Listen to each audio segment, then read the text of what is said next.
Doom, doom, doom, doo, doo. All right.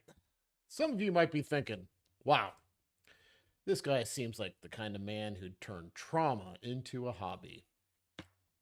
You're right. I have leveled up. I see a therapist now. So, yeah, my new therapist says, James, repression isn't coping, it's a sport. I said, great. Put me in the vodka league, coach. I've been training for this my whole life. My family tree doesn't branch, it just bottles shit up. Her question to me: what would I ask my dad if he were alive today? Thought about it and I said, I'd probably ask him how the hell he fixed typewriters in the Marine Corps after getting shelled in Da Nang. Because if anybody could make a Smith Corona spit out coherent sentences after 2 tours and a lifetime of emotional constipation, it's the guy who taught me Morse code before kindergarten.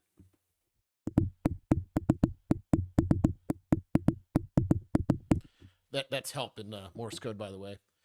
I just tapped it under the therapist's table while she talked. She didn't notice.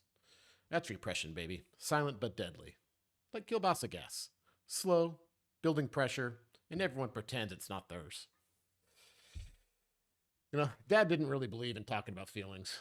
He believed in tighten bolts, drinking vodka, and yelling at inanimate objects until they submitted.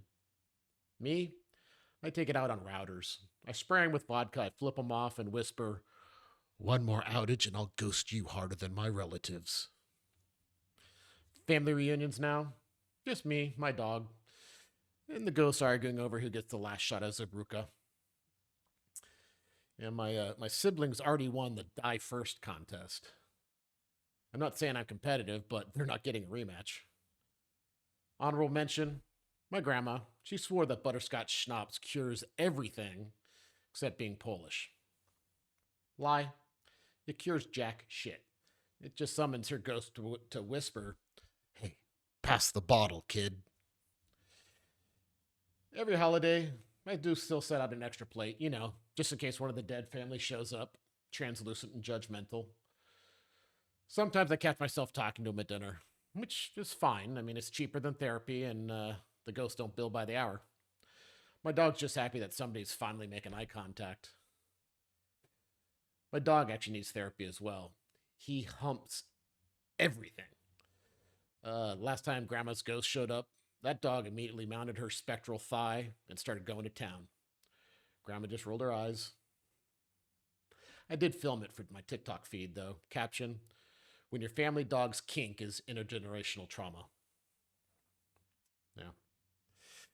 I still run an IT company. Think Geek Squad, but with PTSD and better snacks. Our repression leaks like a bad patch, and if we blue screen, the client just gets billed for therapy hours. Our mission statement is: we fix your shit and bury our feelings deeper than your browser history. Last week, one of my engineers says to me, hey, James, my wife's mad at me. She says I spend way too much time debugging her laptop and not enough on her feelings. I told him, buddy, I debug feelings for free and I still can't fix mine. Count your blessings. Then he asked me if my secret to work life balance is repressing everything until the weekend. And I gotta tell him, nah. Weekends are for pretending that I'm totally fine on Facebook. Now, Mondays are for screaming into a Zoom call where everyone's mic is muted. They're like emotional hostages. I just unmute long enough to say, hey guys, you are all hired for a reason. Now act like it. Then I mute again, like nothing happened. It's kind of my version of a spa day. Yeah. I got a Tesla recently. That's pretty cool. My dad, the Marine, he would have hated it though. He'd say, that's not a car, that's a rolling therapy bill on wheels. However, the car is very quiet. So much so that I can actually hear his ghost mutter pussy from the back seat. You ever sit in silence and hear your dad's voice saying, feelings are for civilians? Yeah, that's not peace. That's emotional malware. Dad's ghost is a pop-up ad that you can't close. I tried meditating once, and it lasted about 6 seconds. Then, ding! I got a notification from OnlyFans. Turns out one of the employees used the company card again. Nothing nukes inner peace faster than your accountant asking, Who the fuck is Constipation Kitty? And why did Barry pay $2,500 for Catgirl enemas? Explaining that, it's cheaper than therapy, but twice the hangover. Yeah, despite all the therapy talk, the trauma, the ghosts, the emotional malware, repression always wins. Team Vodka League, undefeated.